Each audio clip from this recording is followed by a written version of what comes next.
Good morning everyone, welcome back to my channel Puja লাইফস্টাইলে। আমি পূজা নিয়ে চলে এসেছি আবার একটা নতুন ভিডিও। আজকে হচ্ছে শুক্রবার, সকালবেলা ঘুম থেকে উঠেই রান্নাঘরে চলে এসেছি। তো প্রথমে একটু মুগ ডাল ধুয়ে নিলাম, এবার এটাকে লাউ দিয়ে বসিয়ে দেবো। আজকে লাউ দিয়ে উচ্ছে দিয়ে করবো একটু শুক্তোর ডাল। গরমকালেই এই ডালটা বেশি খাওয়া হয়, কিন্তু মনার যে তখন সামনে পরীক্ষা, তো ওর পেটটা ঠান্ডা রাখার জন্য এই লাউ দিয়ে ভাবলাম আজকে একটু ডালটা বানাই। এই সমস্ত সবজি দিয়ে ডাল খেতে মনা কিন্তু একেবারেই পছন্দ করে না। যাই হোক, পছন্দ না করলেও এরকম অনেক খাবার আছে যেগুলো আমাদের খেতে হয়। পছন্দ না হলেও অনেক কাজ আছে যেগুলো আমাদের করতে হয়। এখন হচ্ছে নুনের কৌটোটা না মেজেছি, সেই জন্যই বড় কৌটোটা দিয়েই নুন দিলাম। আজকে সকালের টিফিনের জন্য রান্না করছি একটু লুচি। ফুলকপি দিয়ে আলু দিয়ে পোস্ত বানাবো, তাই ভাবলাম একটু লুচি করি, গণেশকেও টিফিনে দিয়ে দেবো। ও রোজ রোজ রুটি খেতে খেতে অস্থির হয়ে যায়, আর এদিকে মনাও একটু সকালবেলার টিফিনটা যেহেতু নিরামিষ, তো ভেবেই রাখে যে সারাদিন আজকে কী খাওয়া হবে, কোনোটাই মনোপুত হবে না। তাই ভাবলাম তাহলে একটু গরম গরম দুটো লুচি ভেজে দেবো।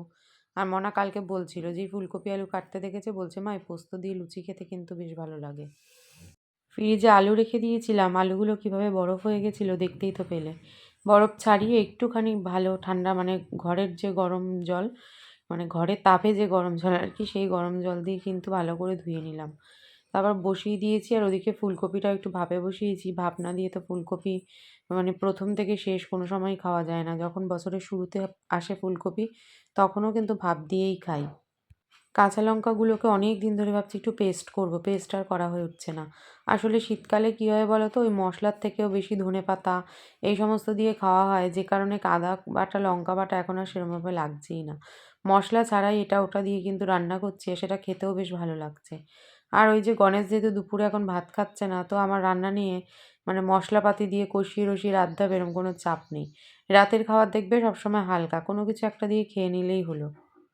গণেশের মতন কয়েকটা লুচি ভাজলাম, ভেজে ওকে টিফিনটা গুছিয়ে দিয়ে এবার এসেছি এক গ্লাস জল খেতে। আর মনার আর আমার টিফিনটা পরে করে, মানে লুচিটা গরম গরম পরে ভাজবো। মনা এদিকে ঘুম থেকে উঠে পড়েছে, তো ডালটা সোমবার দিয়েছি। ডাল পোস্ত মোটামুটি সব রেডি, আর গণেশও ওদিকে বেরিয়ে গেছে।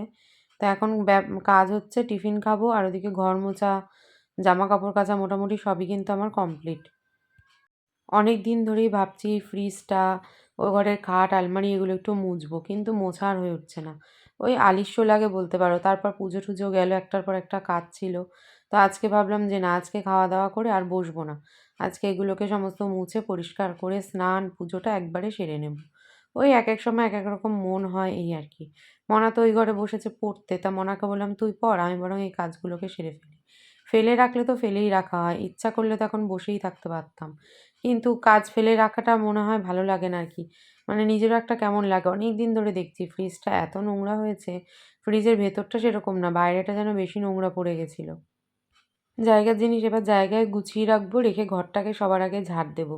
তারপর স্নানে যাবো। এই একটা দুটো করে জিনিস রাখতে রাখতে এইসব জায়গাগুলো এত পরিমাণে ভরে যায়, কী বলবো। দেখো ওয়ারড্রপের উপর অর্ধেক জিনিস তুলে দিয়েছি। মানে একটা দুটো প্রথমে যখন আনি জিনিস কোনো, তখন থাকে ফাঁকা।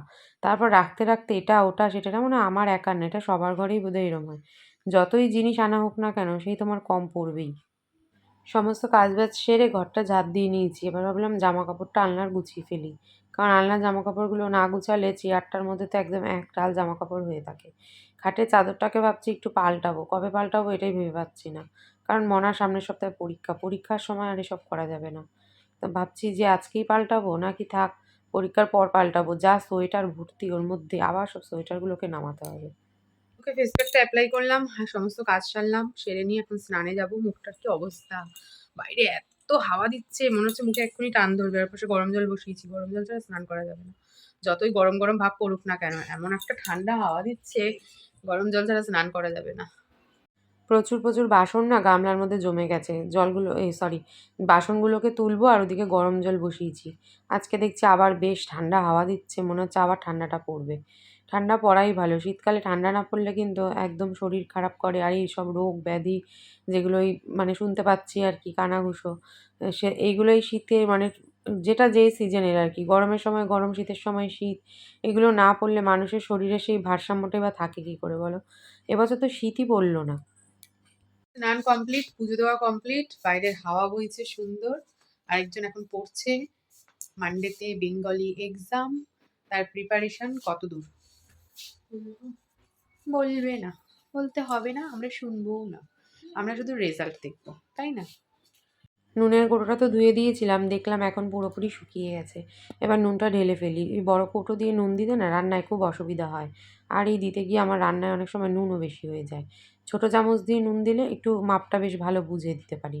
আর এদিকে দেখো টিফিন বক্সের মধ্যে লেবু ছিল, সেই লেবুটাকে এখন কাটবো, কারণ এখন আমরা লাঞ্চ করতে বসবো। খেতে তো বসে পড়েছি আর চোখ ভর্তি রয়েছে ঘুম, মানে প্রচণ্ড রকম ঘুম পাচ্ছে। এখন মনে হচ্ছে কি খাওয়ার থেকে আগে বেশি ঘুম। সকালবেলা লুচি খেয়েছি তো খিদে সেরকম একটা পাইনি। শুধু ওই খেতে বসতে হবে তাই বসা। ঘুম থেকে উঠে সন্ধে পুজো দিচ্ছে আজকে মনা। মনা তো ঘুমায়নি, মনা বই পড়লো, টিভি দেখলো একটু। এখন বসেছে সন্ধে পুজো দিতে আর আমি এদিকে চা বানিয়েছি। এখন না সবাইকে চারটে দিয়ে পড়তে ডাকি। আমার একটু মানে সুবিধা হয় আর কি। অনেকগুলো টিউশনি বিকেলের দিকে যেহেতু, সব নাহলে রাত্তির করে তালগোল হয়ে যাচ্ছে।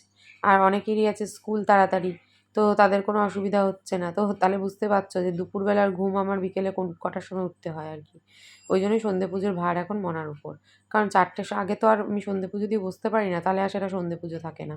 এদিকে মনার জন্য ফ্লাক্সে দুধ গরম করে রাখলাম। ওর যখন খিদে পাবে ও দুধের মধ্যে কেলগস হোক, মুড়ি হোক, মানে যেটা পছন্দ আর কি সেটা ঢেলে নিয়ে ও খাবে। টিউশনি পড়াতে পড়াতেই দেখো সন্ধ্যাবেলা আমাদের ওয়ার্ডের যে কাউন্সিলর তিনি এসেছিলেন। আর এসে যারা মাধ্যমিক দেবে তাদেরকে এইগুলো আর কি উপহার দিয়ে গেল। তো উপহারগুলো তোমরা দেখো, বেশ ভালো লাগলো। মনা তো ভীষণই আনন্দ পেয়েছে। এগুলোই আর কি ছোটোখাটো উৎসাহ। আমি টিউশনি করে জাস্ট উঠলাম, চুল ফুলের অবস্থা ভীষণই খারাপ, কিন্তু চুলটা ভালো করে আসতে বেনি করে আসলাম। বেনি করে আসলে কি হবে, আমার চুল তো উড়ো উড়ো, যখনই আঁচড়াবো এরকম উড়োকেশি হয়ে যাবে। আবার হেয়ার স্পাটা না করতে হবে, চুলটা ভীষণ ড্রাই হয়ে গেছে। দেখি কবে করতে যাই, মনার এক্সাম যাক তারপরে। আর ওদিকে ভাত গরম বসিয়ে দিয়েছি, ঠাকুর বাসন মাজলাম। রাতে সবজি, সরি রাতের বলছি, কালকে সবজি কাটা হয়নি, সবজি কাটতে হবে। রাতে ইচ্ছা আছে আমি একটু ডালিয়া খাবো, ডালিয়া বসাবো। প্রচুর কাজ এখন। দুপুরবেলা তো লাঞ্চে ছিল আজকে ওই ডাল আর পোস্ত। তো রাত্রেবেলা ভাবলাম একটু গরম গরম বেগুনি ভাজি। তো এই যে বেগুনি ভাজতে চলে এসেছি। এখন মনাকে আগে খেতে দিয়ে দেবো, ওর খিদে পেয়েছে। আর প্রেশার কুকারে বসিয়েছি আমার জন্য ডালিয়া। আর গণেশ আসলে তারপর গরম গরম ভেজে গণেশ আর আমি দুজনে খাবো। তো চলো ভিডিওটাকে আজকে এখানেই শেষ করছি। ভিডিওটা ভালো লাগলে প্রথম দিয়ে শেষ অবধি দেখো, লাইক কমেন্ট শেয়ার করো। আর ভিডিওটা ছেড়ে যাওয়ার আগে আমার চ্যানেলটা সাবস্ক্রাইব করতে কেউ ভুলো না। যারা ফেসবুক পেজ থেকে দেখছো অবশ্যই ফেসবুক পেজটা ফলো করে দিও। টাটা।